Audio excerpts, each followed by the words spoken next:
Hello friends, welcome to my channel Sheetal's kitchen Gujarati. આજે આપણે બનાવીશું ટી ટાઈમ સ્નેક્સ કે હેલ્ધી બ્રેકફાસ્ટની રેસીપી, જેમાં આપણે બનાવવાના છીએ મસાલા બિસ્કિટ ભાખરી. તો મિત્રો, આ બિસ્કિટ ભાખરી છે એ ઓલમોસ્ટ કાઠિયાવાડી સાઈડ બનતી હોય છે અને એ લોકો ચા સાથે કમ્પલસરી આ જે બિસ્કિટ ભાખરી છે તે ખાતા હોય છે. અહીંયા મેં મસાલાવાળી બનાવી છે, એ લોકો સાદી પણ ખાતા હોય છે. તો શરૂ કરીશું મસાલા બિસ્કિટ ભાખરી બનાવવાનું. મસાલા બિસ્કિટ ભાખરી બનાવવા માટે અહીંયા મેં રોટલીનો જે લોટ આવે છે, આપણે રેગ્યુલર વાપરતા હોઈએ છીએ, તે લઈ લીધો છે. સાથે જ તેમાં સ્વાદ પ્રમાણે મીઠું ઉમેરી લઈશું. મીઠું સહેજ આપણે આગળ પડતું રાખીશું. મસાલા ભાખરી કે થેપલામાં મીઠું સહેજ આગળ પડતું હોય તો ખાવામાં વધારે સારું લાગે છે. અડધી ચમચી જેટલો લાલ મરચું પાવડર, અડધી ચમચી જેટલો હળદર પાવડર, અડધી ચમચી જેટલું જીરું આ રીતે હાથેથી ક્રશ કરીને ઉમેરી લેવાનું છે. અડધી ચમચી જેટલો આપણે અજમો પણ હાથેથી ક્રશ કરીને ઉમેરી લઈશું. તો અજમો અને જીરું જે છે તે આપણે અધકચરું આપણે આ રીતે હાથેથી જ ક્રશ કરી લેવાનું છે. સાથે જ અડધી ચમચી જેટલી વરિયાળીને પણ મેં હાથેથી ક્રશ કરીને ઉમેરી લીધી છે.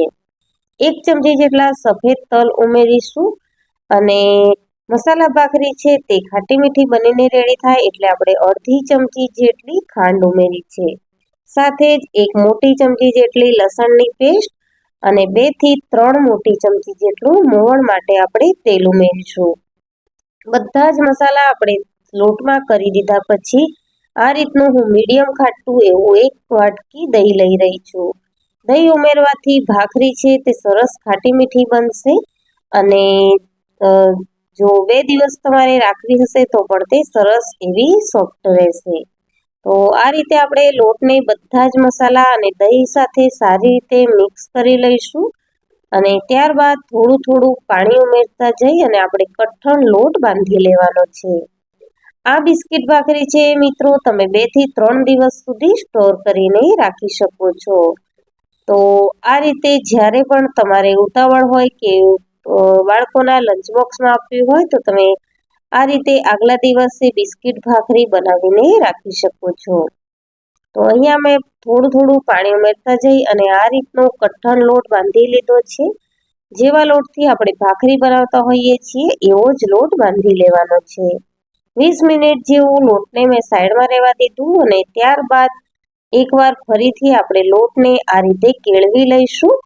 કોઈ પણ ભાખરી, પરાઠા કે રોટલી બનાવતી વખતે મિત્રો એક વાતનું ખાસ ધ્યાન રાખવાનું કે જો તમારો લોટ પરફેક્ટ કેળવાયો હશે તો તમારી ભાખરી કે પરાઠા કે રોટલી કાંઈ પણ છે તે ખૂબ સરસ બનીને રેડી થશે.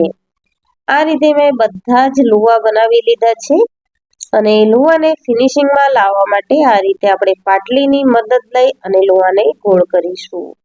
તો આ રીતે વણતા જઈ અને આપણે કઠણ લોટ બાંધ્યો છે એટલે થોડી ક્રેક્સ આવશે, પરંતુ આ રીતે વણતા વણતા આપણે ક્રેક્સને સીલ કરી લેવાની છે અને ત્યારબાદ પણ આપણે આ જે ભાખરી છે તેને ગ્રાઉન્ડ શેપ વાળા કોઈ પણ વાસણથી કટ કરી લઈશું.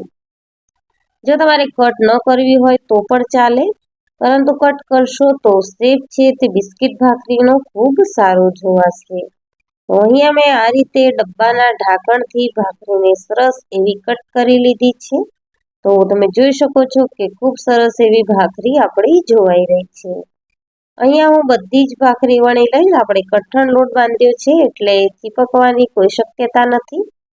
હવે ભાખરી બધી વણાઈ ગઈ છે તો તવા પર થોડું તેલ લગાવી અને આપણે ભાખરીને મીડિયમ ગેસની ફ્લેમ રાખી અને શેકી લેવાની છે. તો એક વાતનું ખાસ ધ્યાન રાખવાનું છે મિત્રો કે ગેસની ફ્લેમ આપણે મીડિયમ જ રાખવાની છે. જો હાઈ ફ્લેમ કરીશું તો ભાખરી છે તે આપણી બિસ્કિટ જેવી ક્રિસ્પી બનીને રેડી નહીં થાય. તો ધીમા ગેસે આપણે ભાખરીને ચડાવીશું તો જ ભાખરી આપણી ક્રિસ્પી બનીને રેડી થશે. તો આ રીતે થોડું થોડું સ્પેચ્યુલાની મદદથી પ્રેસ કરતા જઈ અને આપણે ભાખરીને છે તે ક્રિસ્પી એવી શેકી લેવાની છે. સેમ પ્રોસેસથી આપણે બીજી પણ ભાખરીઓ શેકી લઈશું અને ક્યારે પણ સવારે કે સાંજે ભૂખ લાગે અથવા તો ચાની સાથે પણ આ ભાખરી ખાવામાં ખૂબ જ સારી રહેશે.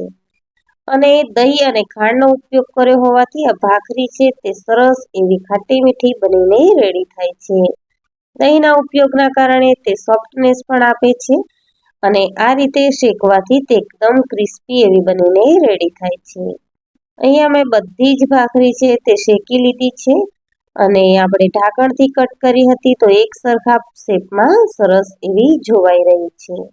તો મિત્રો, તમને આ મસાલા બિસ્કિટ ભાખરીની રેસીપી કેવી લાગી તે મને કમેન્ટ સેક્શનમાં જરૂરથી જણાવજો. અને જો રેસીપી વિડીયો ગમે હોય તો વિડીયોને લાઈક કરજો, ચેનલને સબસ્ક્રાઇબ કરજો અને તમારા ગ્રુપમાં વધારે શેર કરજો.